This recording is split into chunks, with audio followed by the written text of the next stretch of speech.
Violaine du blog 365jeuxenfamille.com. Alors aujourd'hui, je suis ravie d'accueillir une auteure, on va dire ça comme ça, de 4 bébés de papier. C'est elle qui me l'a dit et j'adore ce terme. Voilà, 4 livres. On va pouvoir en parler juste après. Donc, j'ai le plaisir d'accueillir Marie Poulalec. C'est ça? Je ne me trompe pas? C'est ça. Bienvenue Marie. Et merci. Violaine. Merci. Merci. Alors, je t'ai invitée parce que voilà, tu m'as fait parvenir tes livres, tes bébés de papier. Et je trouvais que ça correspondait trop bien avec la thématique que je développe sur le blog. Donc, il y a 52 pauses créatives et ludiques, 30 activités théâtrales pour l'épanouissement des enfants.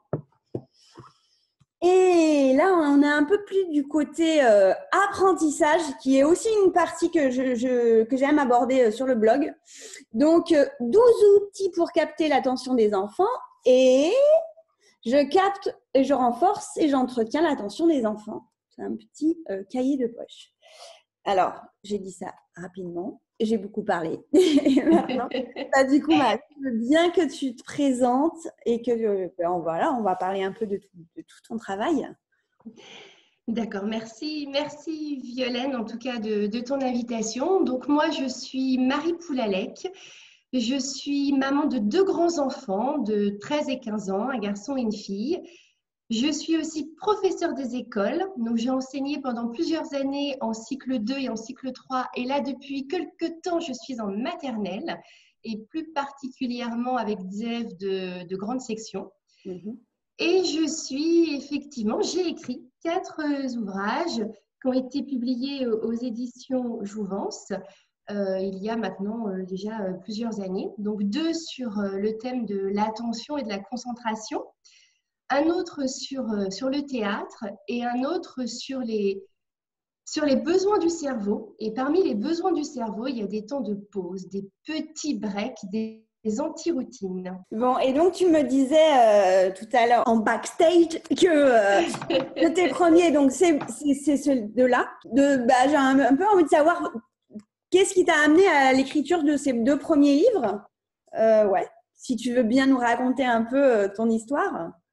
Alors, mon histoire, c'est vrai que donc, ce premier, là, 12 outils pour capter l'attention des enfants, je l'ai écrit parce que, voilà, moi-même, je l'avoue, je n'aimais pas l'école et j'étais pas bonne élève.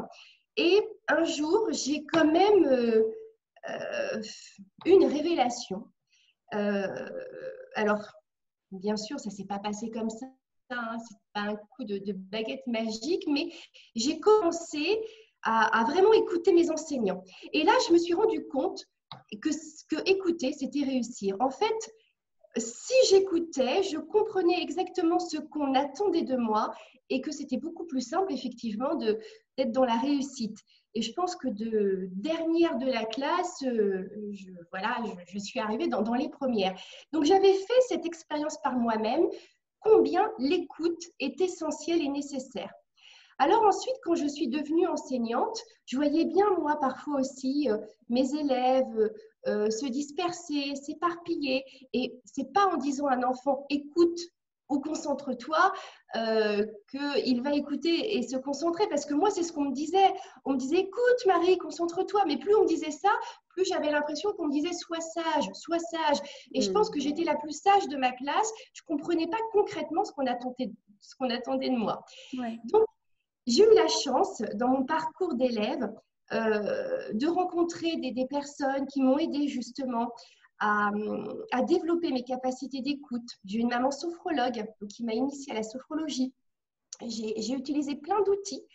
Et à un moment, j'ai eu envie de rassembler tous ces outils que moi-même j'avais testés en tant qu'enfant et que je testais aussi, que j'utilisais aussi auprès de mes élèves.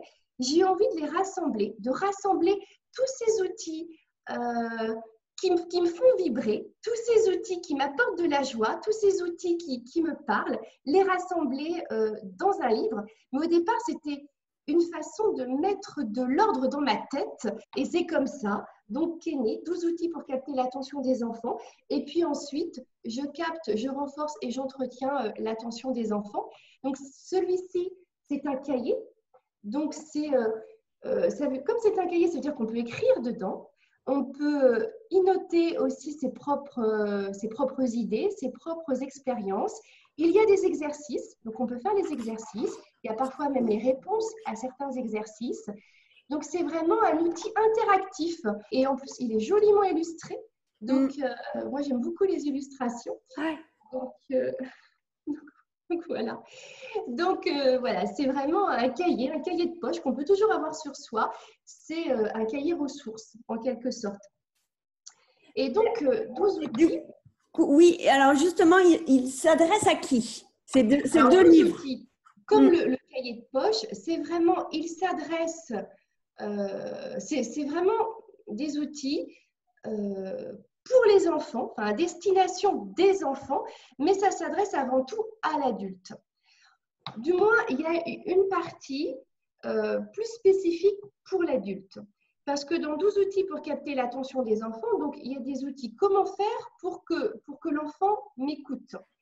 Donc, parmi ces outils, il y a bien évidemment notre posture. Pour que l'enfant nous écoute, il faut veiller à sa posture, la façon dont on va parler, la façon dont on va s'adresser à l'enfant, le choix de nos mots. Tout ça fera que l'enfant nous écoutera ou pas. Donc, cette partie-là s'adresse plus spécifiquement à l'adulte.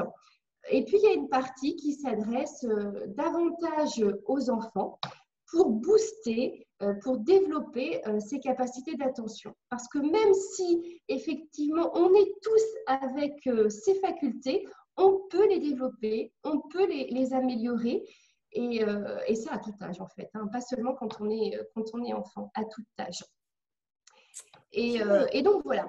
Donc, il y a vraiment des outils à la fois pour faire en sorte que l'enfant nous écoute, capter l'attention de l'enfant, des outils pour renforcer ses capacités d'attention et aussi des outils pour l'entretenir. Parce que ces capacités d'attention, elles s'entretiennent aussi dans le quotidien.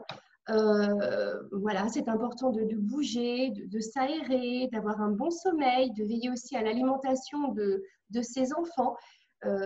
Donc, voilà, par exemple, je donne un exemple qui est assez parlant, mais si un enfant commence sa journée par un petit déjeuner très riche en sucre, par exemple, si on commence par un jus de fruits, par un bol de chocolat chaud, par des céréales, on risque de créer une hyperstimulation du cerveau, une hyperactivité et ensuite une hypoglycémie. L'enfant va se sentir très fatigué et cette fatigue va créer des défauts d'attention.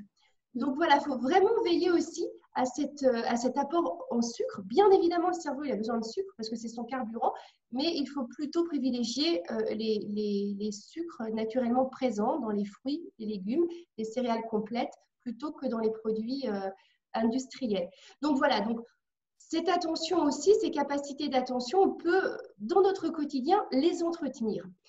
Et puis, pour capter l'attention des enfants, donc je disais tout à l'heure, bien sûr, que notre posture compte, le non-verbal est très important, notre regard aussi. Un enfant qui est regardé se sent davantage considéré aussi. Donc, la façon dont on va regarder l'enfant, alors que ce soit un enfant ou tout simplement un groupe d'enfants, prendre le temps de regarder chacun des enfants. Et puis, le choix des mots aussi. On sait très bien qu'il y a certains mots qui vont vraiment boucher les oreilles des enfants. Des phrases injonctives, plus particulièrement « fais ci, fais ça »,« range ta chambre »,« ramasse ton cahier ». Il vaut mieux, par exemple, transformer ces phrases injonctives par des interrogations. « Où dois-tu ranger ton cahier ?» Ou tout simplement, parfois, un petit mot bref. « Chaussons, cahier, lumière », plutôt qu'être dans la morale. « Oh là là, tu as encore laissé toutes les lumières allumées, c'est pas Versailles ici ». Enfin, c'est des choses que j'entendais, moi, quand j'étais Ouais, pareil. Voilà. Donc, parfois, un petit mot simple, hop, lumière. Et puis aussi, alors, il y a un mot que moi, je trouve assez magique, c'est remplacer le « mais » dans une phrase par « et ».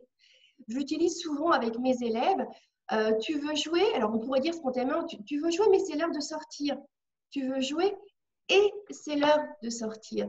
Ça change vraiment tout. L'enfant se sent davantage aussi écouté. Ah oui, tu veux jouer, j'ai entendu. Et c'est l'heure d'aller en récréation.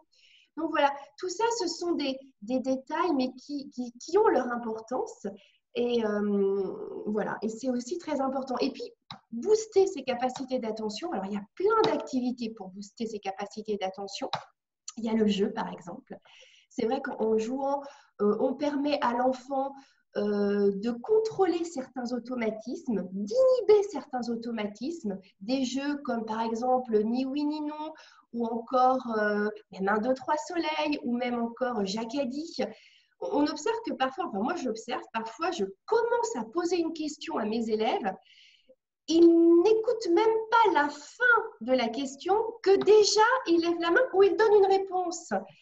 Donc, c'est bien effectivement de pouvoir jouer avec eux et même de changer les règles des jeux pour justement inhiber certains automatismes. Il y a le jeu, il y a tout ce qui est méthode de relaxation, parce que voilà, les méthodes de relaxation qui permettent de se recentrer, qui permettent de réguler ses émotions, qui permettent d'être bien tout simplement, parce que toutes ces méthodes, ça permet d'être bien dans son corps, et quand on est bien dans son corps et qu'on est bien dans sa tête, on est davantage disposé à écouter. Donc il y a toutes ces méthodes comme la brain gym aussi, c'est apprendre par le mouvement. Donc toutes ces méthodes que l'on peut utiliser pour booster ses capacités d'attention. Est-ce que tu peux dire, parce que je ne sais pas, je ne suis pas sûre qu'il y ait beaucoup de personnes encore qui connaissent la brain gym. Est-ce que tu peux juste dire 2 mots dessus? Oui, alors bien sûr, donc la brain gym, c'est une branche de la kinésiologie. Donc la kinésiologie, c'est une approche psychocorporelle. Donc c'est vraiment un travail à partir du corps, à partir de la tonicité des muscles. Donc le brain gym, c'est la gym du cerveau. Donc c'est une série de mouvements, il y a plusieurs mouvements que l'on utilise pour permettre à l'enfant de se recentrer. Et en fonction des mouvements que l'on va utiliser, ça va booster ses capacités d'attention ou de concentration. Alors, il y a beaucoup de mouvements. Moi, il y en a il y a une série de mouvements que j'utilise plus particulièrement, qu'on appelle ECAP, E-C-A-P. Donc, on commence par boire un petit verre d'eau. Parfois, les problèmes d'attention ou de concentration peuvent tout simplement venir d'une déshydratation. Et le cerveau, il a besoin d'être hydraté. Donc, on commence par boire un petit verre d'eau. Ce qui est bien aussi, c'est de garder un peu l'eau dans sa bouche. Voilà. Attends, je vais tester en même temps, tiens. Je garde l'eau dans la bouche. J'ai fait un jeûne et on me disait de croquer l'eau. C'est pas un c'est non? bien ça. Et on avale, donc voilà, on sent aussi voilà, l'eau qui circule dans notre corps. Ensuite, on va faire un petit massage dans le creux des clavicules, donc ici. Donc voilà, une main, alors avec une ou 2 mains, moi j'aime bien utiliser une main et l'autre posée sur le ventre. Alors pour sentir, voilà, pour sentir les creux au niveau des clavicules, on peut D'accord, oui. les épaules en avant comme cela. Donc voilà, et puis tout en sentant effectivement ce petit creux. Ensuite, on peut changer de main. Donc voilà, ça permet déjà de se poser, vraiment de se poser, un petit massage dans le creux des clavicules. Ensuite, il y a un autre mouvement, c'est la marche croisée. Donc ça, les enfants généralement adorent ça.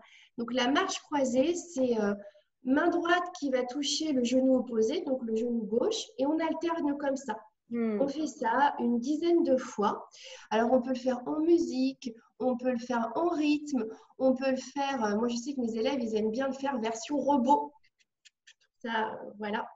Alors, on peut faire ça avec les genoux, mais on peut faire ça aussi avec les…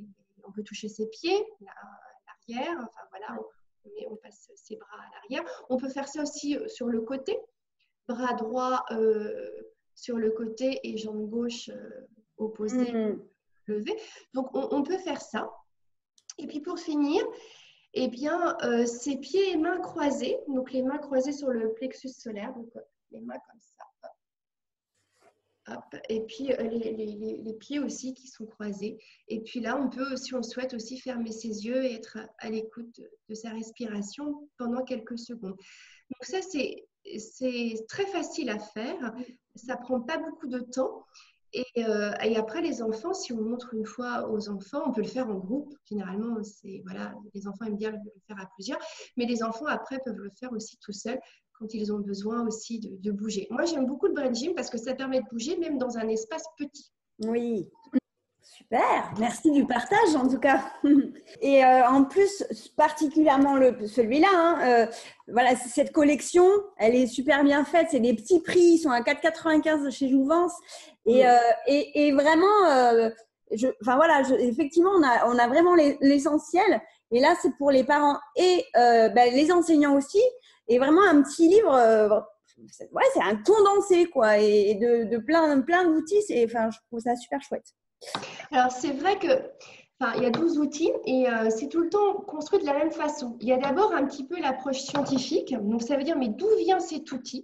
Quand je parle du Pomodoro, quand je parle de la méthode Vitos, quand je parle de la Brain Gym, quand je parle des méthodes de relaxation comme la sophrologie, comme je parle de la CNV, de la communication non violente, quand je parle de la musique et le bienfait de certaines musiques, je dis d'abord, mais d'où ça vient? Donc, il y a une approche scientifique, brève, rapide, mais voilà, d'où vient cet outil?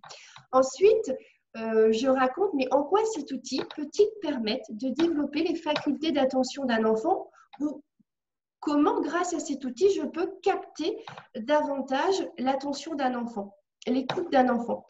Et ensuite, j'explique concrètement, moi, comment je fais auprès de mes propres enfants et comment je fais aussi avec un groupe classe. Tous ces outils, on peut se les approprier. On peut aussi les utiliser pour soi. En plus, on sait que les enfants apprennent beaucoup par mimétisme. Donc, si les enfants nous voient utiliser aussi ces outils pour nous, ils les utiliseront aussi pour eux. Et la meilleure façon de faire passer ces outils, c'est vraiment de se les approprier. Voilà. Moi, depuis la lecture de ce livre, j'ai mis de la musique classique et pour travailler. Et donc, pendant les devoirs, voilà, il y a la musique classique. Donc, merci Marie. C'est vrai que la musique adoucit les mœurs et c'est vrai qu'on sait bien que parfois certaines musiques exercent une action agréable sur nous, ça nous calme, ça nous détend, mais pas uniquement, ça permet aussi de nous concentrer et donc de favoriser les apprentissages. Après, je pense que c'est à chacun aussi de faire sa playlist. Quelles sont les musiques qui justement nous invitent à être plus calme, à être plus posé. Alors, là, c'est vrai que je cite, par rapport à cet outil, par rapport à la musique, je cite les travaux d'un médecin français, Alfred Tomatis, parce que lui, il a démontré que la musique de Mozart avait une structure proche de celle du cerveau. Ainsi, cette musique, elle est très stimulante avant un quelconque travail. Donc, voilà, c'est intéressant. Moi, je sais que j'aimais bien accueillir, quand j'étais enseignante en cycle 3, j'aimais beaucoup accueillir mes élèves avec la marche turque de Mozart. Ah ouais. Alors, c'est une musique dynamique, accueillante, et déjà, ça met dans un bon esprit. Et donc, voilà, je trouve qu'elle a aussi un côté ludique, cette musique. Donc, ça apportait aussi voilà, une certaine légèreté, un certain bien-être. Donc, on peut utiliser la musique et chacun, effectivement, peut aussi faire sa playlist.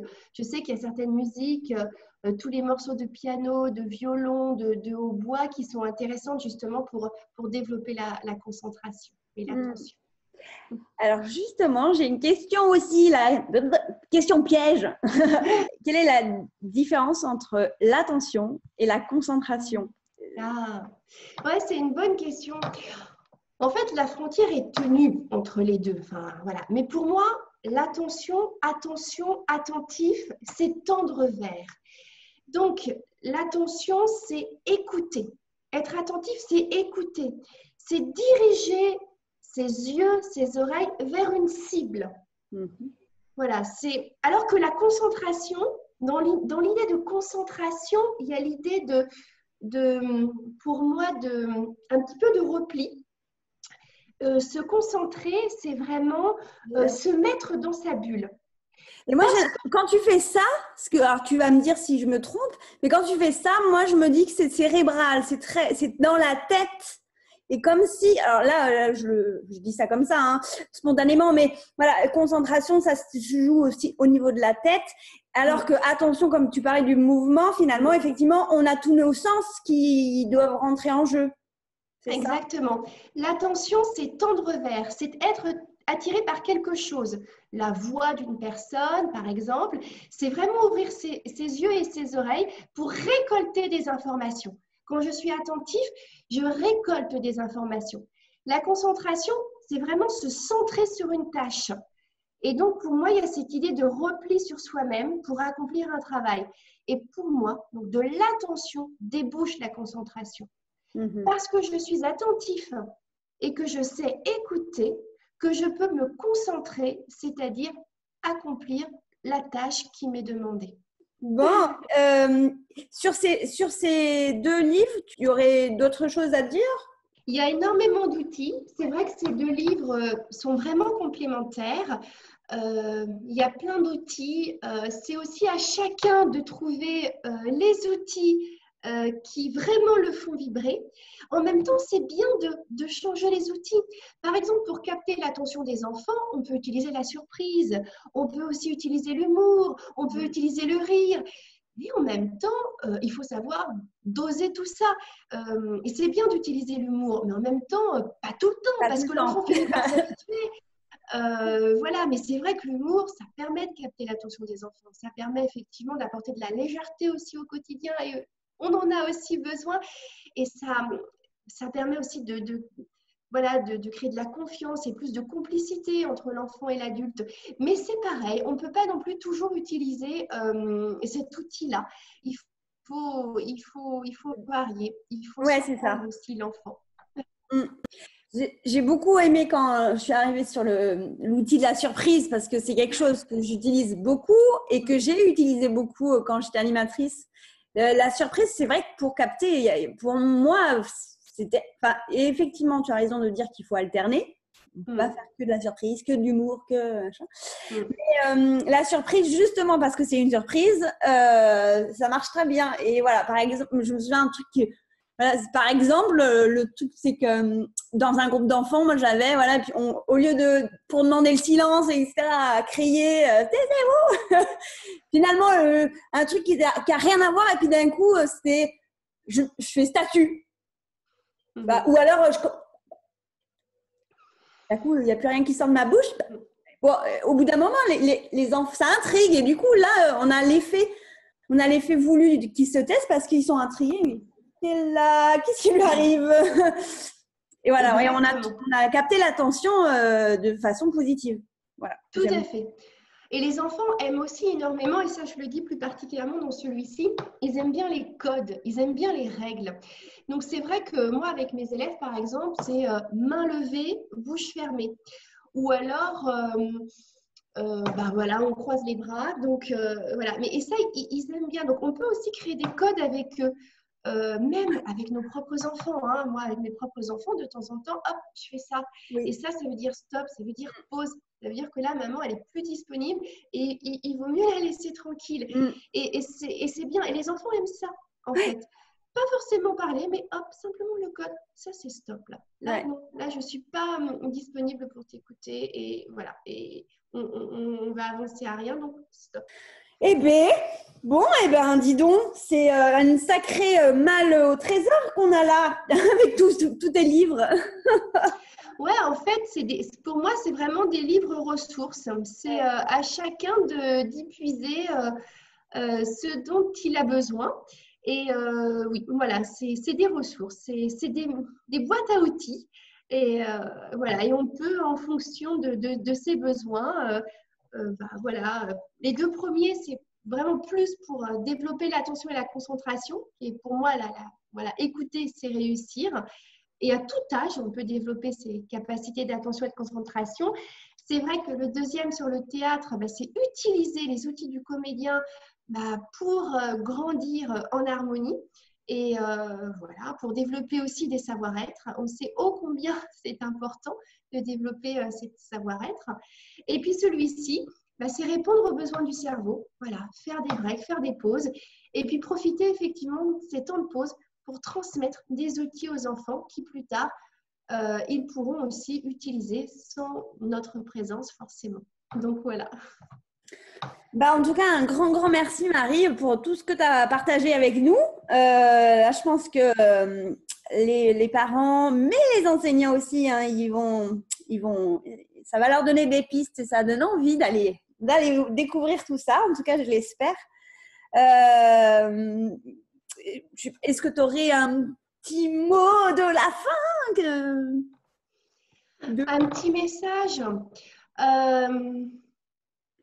Moi, je crois que peut-être que le plus beau cadeau que l'on peut faire à ses enfants ou aux enfants dont on a la charge, c'est vraiment d'être rayonnant. Rayonnez, prenez soin de vous, rayonnez, croquez la vie à pleines dents. Et je crois que voilà, c'est un beau cadeau ça pour les enfants. Et voilà, soyez bien. Parce que oui, les enfants apprennent par mimétisme. Les enfants nous imitent énormément. Alors, rayonnons, soyons rayonnants. Bah voilà, pour que le monde soit plus lumineux peut-être. Yes. J'adore ce message. Merci Violaine.